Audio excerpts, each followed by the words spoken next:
Bambara ont l'habitude de dire ce proverbe. Yebaga foro la, munte forotigi. Ce proverbe, nous l'avons confirmé lors de la conférence régionale de l'Afrique de l'Ouest en prélude au 9e congrès des panafricanistes. Sur place, on s'est rendu compte que l'armée malienne est prise pour modèle. Pour certains, elle est la meilleure armée de l'Afrique et sa renommée va au-delà même de l'international. Il était présent à cette conférence des éminents chercheurs, des représentants de la Banque mondiale, des Africains qui interviennent même dans les universités américaines. Je vous invite à écouter les réactions de quelques-uns sur l'armée malienne. Suivons.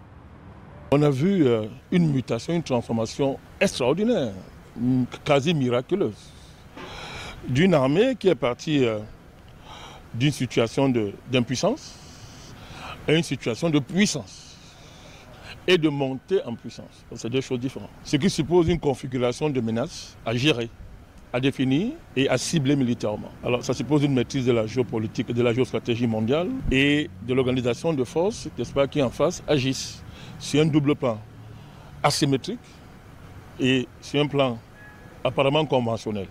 Donc c'était un défi extraordinaire. Alors l'Afrique est fière de l'armée malienne parce que c'est la preuve de ce que le patriotisme peut produire. C'est la démonstration que les militaires africains sont capables d'affronter et de gérer les menaces globales. C'est la preuve que des dirigeants éclairés, patriotes, peuvent lever une armée, n'est-ce pas, sur la base de pratiquement rien, lever une armée et hisser cette armée au niveau des enjeux globaux. Aujourd'hui, l'armée malienne, c'est une armée qui a une épaisseur globale.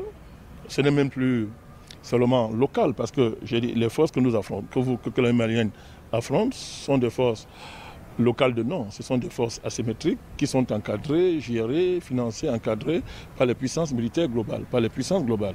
Donc c'est une armée aujourd'hui qui a dimensionné son action au niveau de cette menace-là.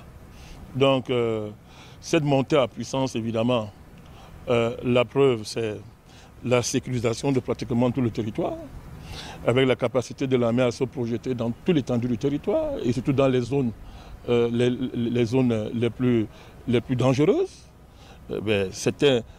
Si on doit apprécier une armée, avec quels critères va-t-on l'apprécier si ce n'est pas ces critères-là, de partir d'une situation où le territoire est occupé à 80%, pour libérer le territoire pratiquement, avec des forces, comme je l'ai dit, de la dimension que nous avons tous connue.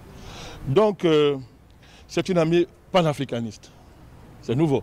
C'est-à-dire qu'on a eu des armées classiques, des armées qui étaient néocoloniales, des armées qui étaient configurées pour ne pas affronter, pour ne pas défendre le pays, pour ne pas prendre en charge la souveraineté du pays, pour ne pas prendre en charge l'intérêt du pays. Alors ils les appelaient souvent, ces occidentaux, quand ils voulaient se moquer de nous, les armées d'opérette. J'ai vu des journaux, soi-disant des journaux panafricains internationaux, basés à Paris, pour ne pas les citer, les faire de la publicité, mais qui ont écrit avec des éditorialistes connus, des petits racistes qui ont dit « armée malienne, armée d'opérette ». J'ai lu ça dans le journal que tout le monde connaît, qui prétend parler au nom de l'Afrique, était à Paris. Donc quand ils sont dans un parlant dont par l'argent, ils écrivent n'importe quoi. Ils ont dit armée d'opérette. Moi je dis, ils peuvent le dire. Allez lire leurs écrits aujourd'hui. Allez lire les écrits de ces médias-là. Aujourd'hui, c'est une armée qui est solide, c'est une armée qui est équipée, c'est une armée qui est dirigée, c'est une armée qui a du leadership, qui a une vision stratégique, qui s'est intégrée dans la dynamique de la multipolarité mondiale aujourd'hui, mais qui est aussi une dynamique de multipolarité militaire stratégique. Cette armée a épousé tous, n'est-ce pas, ces enjeux nouveaux qui s'imposent aux militaires. Nous sommes fiers de l'armée malienne, nous les panafricanistes, on se reconnaît totalement dans cette armée. Donc, la vision militaire du XXIe siècle, pour nous les panafricanistes, est inséparable d'une étude du cas de la mutation de l'armée malienne. C'est aujourd'hui un cas d'école pour les autres armées africaines du moment et puis à venir. Il est très important de préciser que l'Alliance des pays du Sahel a apporté à tous les Africains, je dis bien tous les Africains qui sont portés par la cause africaine, un élan de sursaut, une fierté, une dignité. Nous avons réalisé bien évidemment, et comme tous les membres de la société africaine, que les pays n'avançaient pas comme ils le devraient. Et on se demandait qu'est-ce qu'on pouvait faire. On avait très peur quand on s'est rendu compte de la situation qu'il y avait sur le terrain.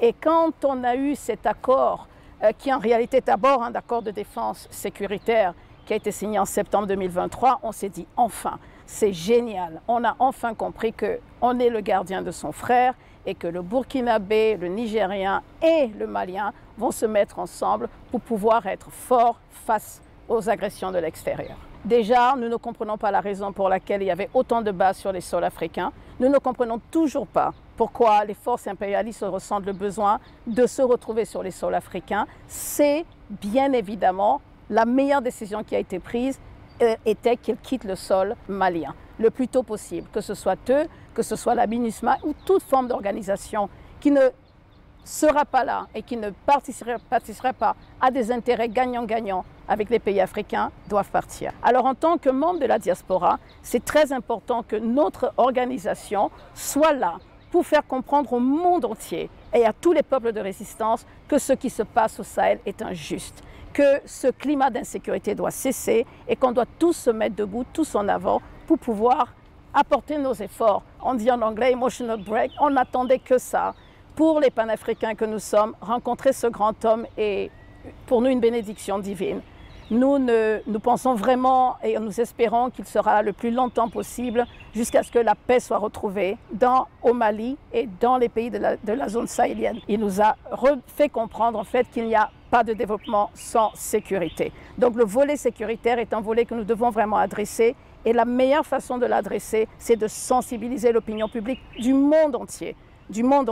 Sensibiliser les Maliens à la cause de l'AES on va avoir des difficultés, ce qu'on appelle struggle en anglais. On va encore probablement souffrir, on va probablement être attaqué, mais on doit rester debout, digne, face à nous-mêmes, ici, sur le terrain, mais aussi à l'étranger.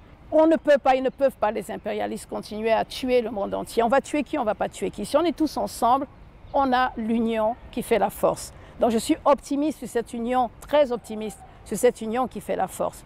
Vous voyez ce qu'ils sont en train de faire à Gaza.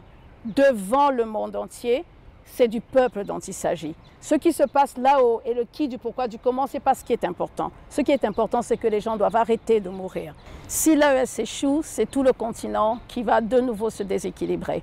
Nous devons montrer au monde entier que nous sommes un continent uni, que la cause subsaharienne est une seule cause. Il faut souligner les succès de l'AES. Il est très important de montrer que depuis que, évidemment, nos présidents reprennent le contrôle de leur pays en main, les succès sont phénoménaux.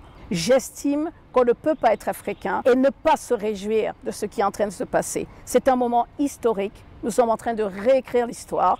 Pour être honnête, nous ne savions pas que de notre vivant, nous verrions une carte se redessiner. Rien que d'y penser, on a des frissons parce que c'était l'objectif de tous les panafricains. Le PARISC est en train de créer ce qu'on appelle, même sans être militarisé, un peuple de résistance, un peuple combattant. Et dans le PARISC, nous avons des gens qui sont prêts à venir rejoindre les rangs au Sahel.